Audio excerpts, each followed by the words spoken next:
ভক্তমন্ডলী, ভক্তিমতী মায়েরা, ছেলেটা ছুটে কি মাকে প্রণাম করছে। মা দেখি দেখি দেখি দেখি, দাঁড়াও দাঁড়াও, কি রে? যা বাবা তোমায় একটা প্রণাম করি। কেন? শাস্ত্রে বলে পিতার অধিকা মাতা গর্ভধারণ পুষণ ততসি ত্রিশূলা কেশি না স্ত্রী মাতৃ সমো গুরু।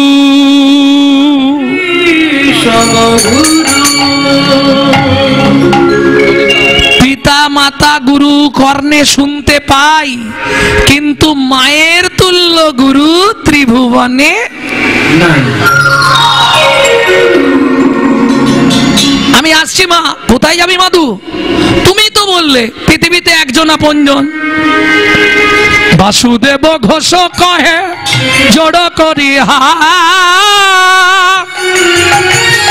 যেই কৃষ্ণ সেই গৌর সেই তো জগন্নাথ।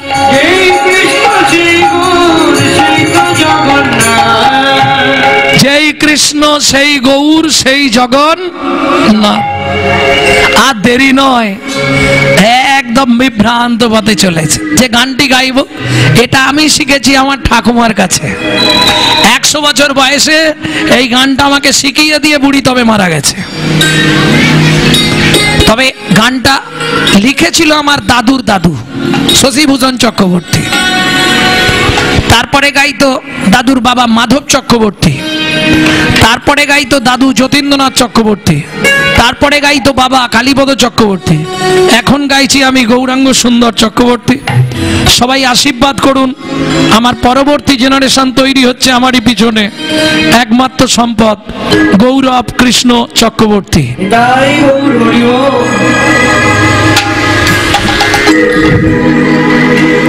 ওমা আমি আসছি। ওই দুর্গম পথ দিয়ে চলছে। আরে কত দূর বলো হে ঠাকুর তোমার মধুর শান্তি ধার। আর কত দূর বলো হে ঠাকুর তোমার মধুর শান্তি ধার। এ দুর্গম পথে চলিতে চলিতে আসতে। ভক্তমন্ডলী, ভক্তিমতী মায়েরা, সত্যি আমার ভাগ্য ধন্য। বহু মানুষের আজ পদার্পণ হয়েছে এই বৃন্দাবন ধামে। সবাই ধন্য, কারণ এক ভক্ত আর এক ভক্তের চরণধুলি মাখাটাই হচ্ছে ভক্তি সিঞ্চনের মহামূল কারণ। কেমন এই সুযোগ বারবার আসবে না। আর ধন্যবাদ জানাই আমার কমিটির বাবাদের, সুন্দর ব্যবস্থা করেছে, পাখা টাকা লাইট টাইট, অপূর্ব ব্যবস্থা। অতএব তবে ব্যবস্থা ওরা নিমিত্ত মাত্র হচ্ছে, কিন্তু আপনাদের কৃপায়। কি আপনারা গান্ধীজিকে না ওদের কাছে পৌঁছে দিলে ওরা কিচ্ছু করতে পারবে না, এটা আগে বুঝতে হবে। অতএব কমিটির বাবারা আপনাদের কাছে যাবে ভিক্ষা পাত্র নিয়ে, যার যেমন ক্ষমতা ভগবত সেবার জন্যে প্রত্যেকে। রাধে। ভক্তমন্ডলী, ভক্তিমতী মায়েরা, ক্ষমতা আমাদের অনেকের অনেক কিছু আছে, কিন্তু অসুবিধাটা কোথায় জানেন? আমরা ডাক্তারখানায় দিতে পছন্দ করি। কিছু মনে করবেন না। 5,000, 10,000, 20,000, 50,000, 1 লাখ, 2 লাখ ডাক্তারখানায় দিতে কোনো কষ্ট নেই, কিন্তু যদি কীর্তনের কথা বলে তখনই মুখটা একটু বেঁকে যায়। তবে আপনাদের এদিকে মানুষজন ভালো। ভক্তমন্ডলী, ভক্তিমতী মায়েরা, সবাই মিলে দান করবেন ভগবানের সেবার জন্য। নিতাই গৌর হরি বল। আপন বলিতে ভবে ছিল যারা, দাগা দিয়ে বুকে চলে গেল তারা। আপন বলিতে ভবে ছিল যারা, দাগা দিয়ে বুকে চলে গেল তারা। ঝরা ব্যাধিগ্রস্ত হয়ে বুদ্ধি হারা,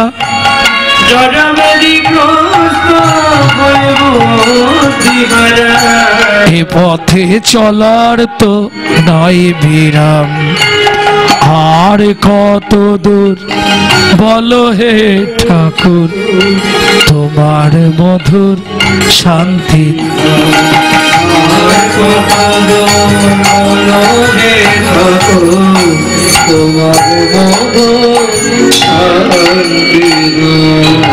কীর্তনটা চলবে, কেউ আওয়াজ করবেন না, কেউ খুচরো দেবেন না, আওয়াজ উঠবে। আর কমিটিকে বলেই দিয়েছি 1 টাকাও খুচরো নেবো না। প্রেম সে বলো নিতাই চাঁদ কি। 1 দিন 2 দিন নয়, 7 দিন 7 রাত অনাহারে অনিদ্রায় পিপুল বৃক্ষের তলায় বসে হরিনাম করছে। 7 দিনের দিন গভীর রাত্রিতে জগন্নাথ নিজ ঘরণী লক্ষ্মীকে ডেকে বললেন, লক্ষ্মী দয়াময়, আমাকে নিবেদিত সোনার থালার ভোগ প্রসাদ মাথায় করে নিয়ে যাও, ভক্তের সেবা করিয়ে এসো। আগামীকাল একাদশী, আজ না ভক্ত খেলে কাল সে আর চলতে পারবে না। গভীর রাত্রিতে মা লক্ষ্মী জগন্নাথের নিবেদিত সোনার থালার ভোগ প্রসাদ মাথায় করে নিয়ে যাচ্ছে জগন্নাথের সেবার জন্য।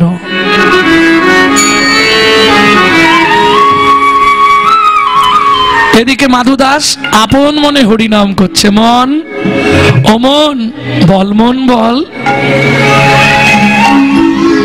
হরি মুরারি মুকুন্দ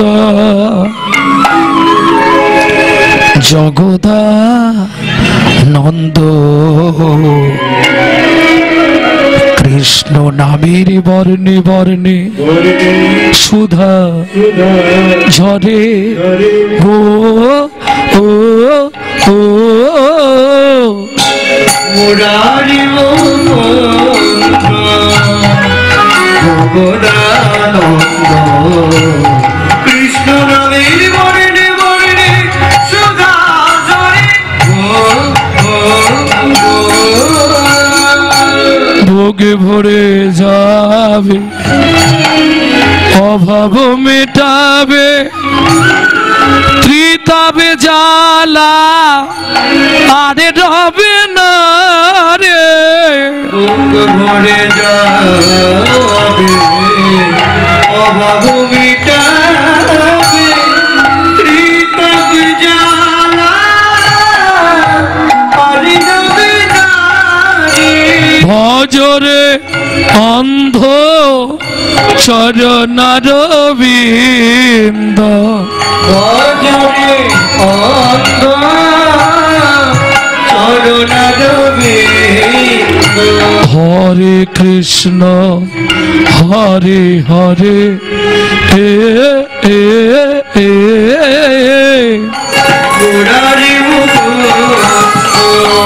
নিতাই গৌর হরি হরি হরি বল।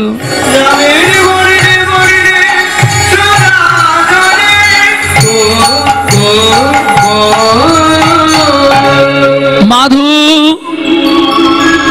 মাধু কে? আমি লক্ষ্মী, স্বয়ং জগন্নাথ তোমার জন্য প্রসাদ পাঠিয়ে দিয়েছে। 7 দিন খাইনে, প্রসাদ প্রাপ্তে ন ভক্ষয়েত। প্রসাদ পেলেই খেয়ে নিতে হবে, বেশিক্ষণ দেখা যাবে না, দেখলেই বুদ্ধি এসে যাবে, বিচার বুদ্ধি আসবে। আপেলে খোলা ছাড়া এনে শশায় খোলা রয়ে গেছে, বিচার বুদ্ধি এলে অপরাধ হবে। শাস্ত্র বলছে প্রসাদ প্রাপ্তে ন ভোগ। হাতটা কোথায় দাও জাননি? বেশিরভাগ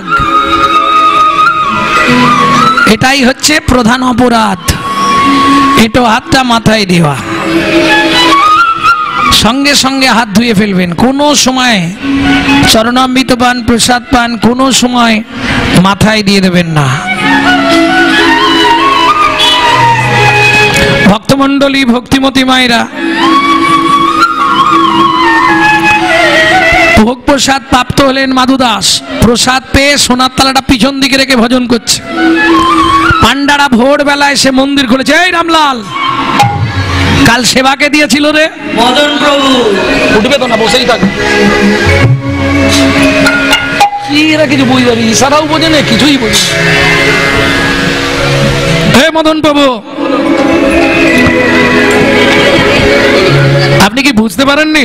কাল সেবা কে দিয়েছিল, আজকে চাবি কে খুলেছে?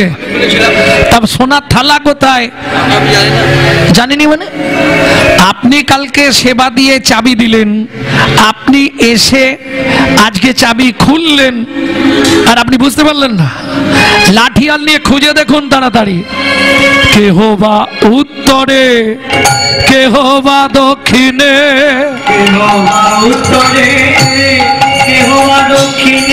সঘনে ধাইয়া যায়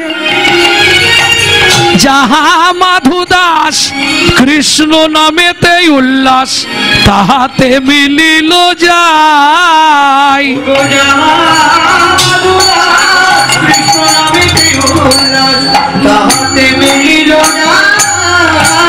সবাই ঘিরে ঘিরে দাঁড়ালো রে,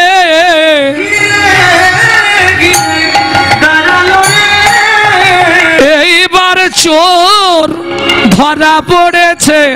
সবাই ঘিরে ঘিরে, এই শ্যামলাল, এই দেখ সামনে হরি হরি আর পিছনে এ বাবাজি হগড়েটি লড়া ফপড়ে না কড়া করুছি ধাই কিড়ি কিড়ি বলবো হুড় আমি চুরি করুছি কিটা পকড়ে মারি পুত্তি দিব।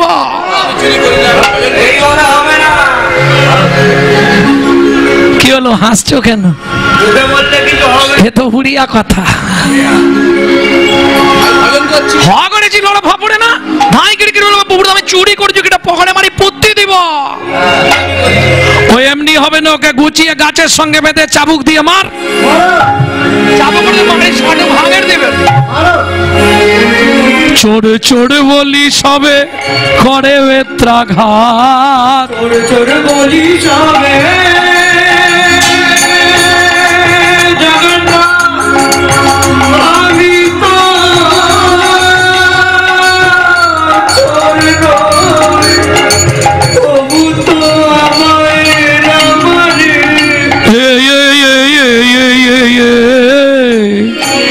চোড় চোড় রক্ষা করো জগন্নাথ, রক্ষা করো জগন্নাথ, রক্ষা করো।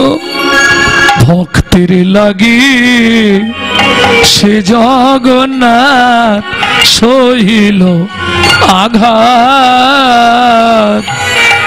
ভক্তের লাগি শ্রী জগন্নাথ সহিলেন আঘাত। বলি ভক্ত বড় জানাইল,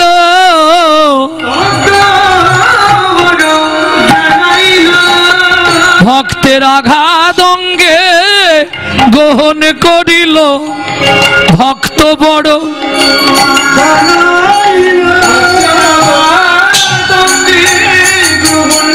জগন্নাথের অঙ্গ ফেটে গেল,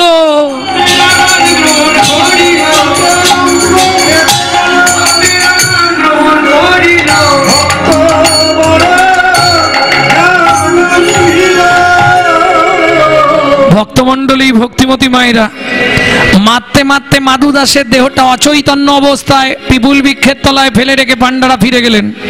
কিন্তু মন্দির খোলা যাবে না, সূর্য উদয় হয়ে গেলে জগন্নাথ মন্দিরের দ্বার উন্মোচন করবে ইন্দ্রদ্যুপ্লটা আস্তি গুন্ডিচা দেবী।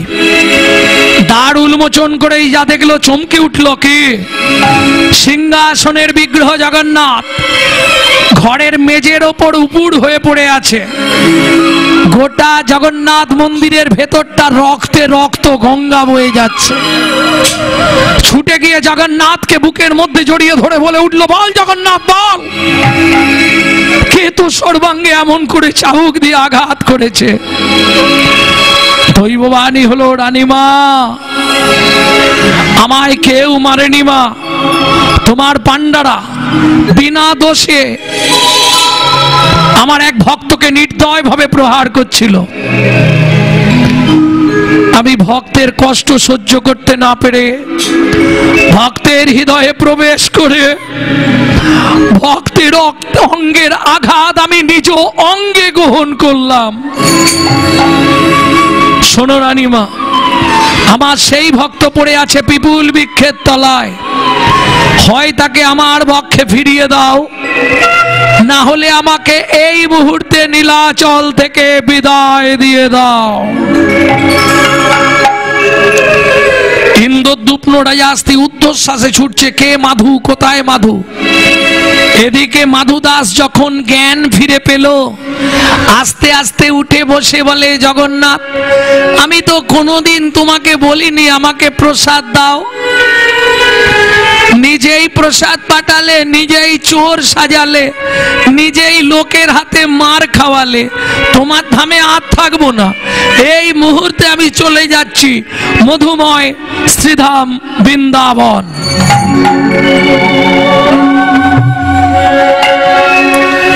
जब से तुम बिछड़े प्रभु जी, नीत न लागे नैनो, दरस बिना दुख न लागे नैनो, दर्श बिना दुख न लागे नैनो, दर्श बिना दुख न लागे नैनो। शब्द सुना तमरी छतिया कापे, शब्द सुनत मोरी छतिया कापे, भाई समसी सुख दोइनो, ए काटा काटा की बांधने हारू,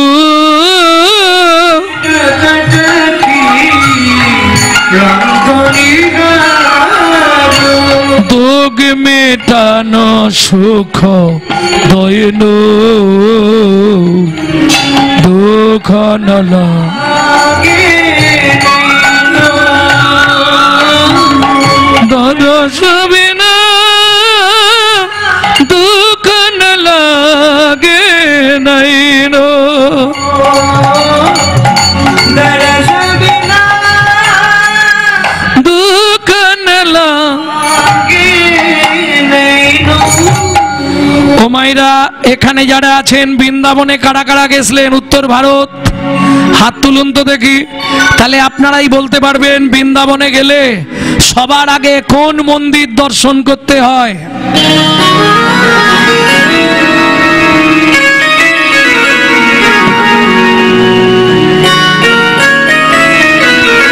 শাস্ত্রে নির্দেশ আছে শ্রীমদ্ ভাগবতে, একদম প্রথম স্কন্ধেই বলা আছে, ব্রজে গমনং যাত্রা প্রথমো দর্শনম স্থানা।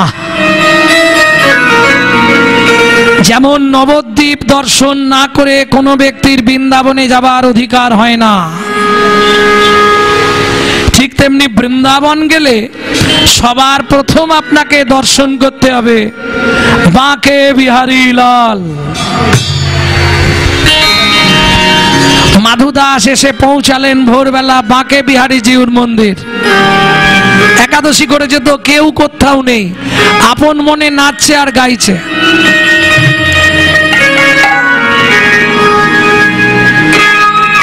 हम नहीं पर्दा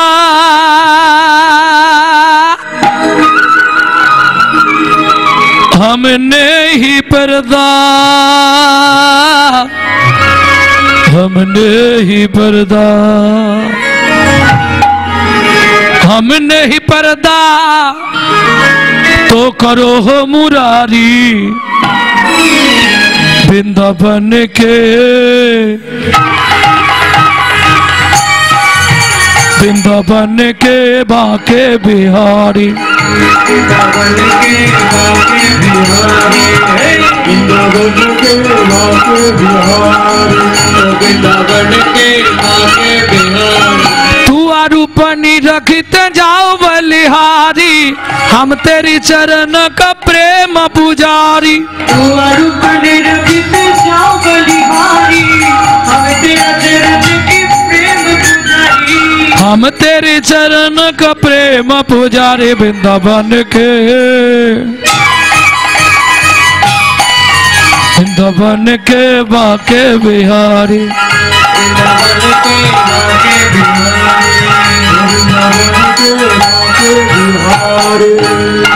प्रेम से बोलो बाके बिहारी लाल की।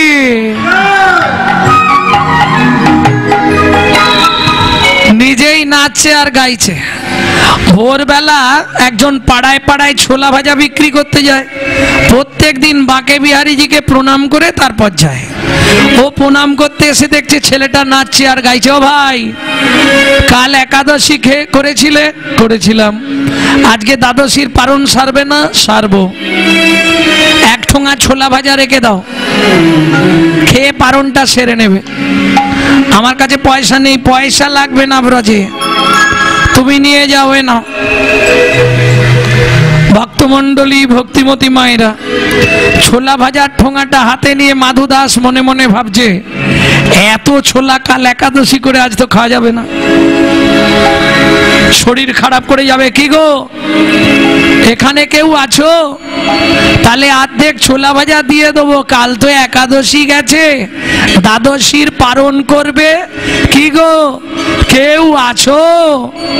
আমি আছি গো,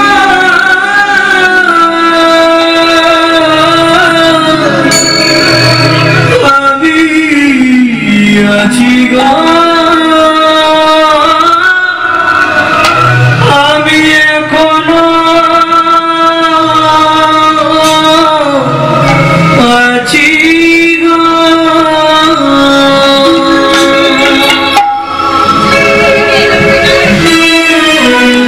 তুমি কোথায়? আমি থাকি অন্তরে, আছি অন্তরে, অন্তরে আছি অন্তরে, থাকি অন্তরে, আছি অন্তরে, অন্তরে আছি অন্তরে। আমি বড়ই দূরান্তরে, থাকি অন্তরে, আছি অন্তরে, আমি বড় দূরান্তরে, থাকি অন্তরে, আছি অন্তরে। আমি বড়ই দূরান্তরে, থাকি অন্তরে, আছি অন্তরে, আমি বড় দূরান্তরে, থাকি অন্তরে, আছি অন্তরে।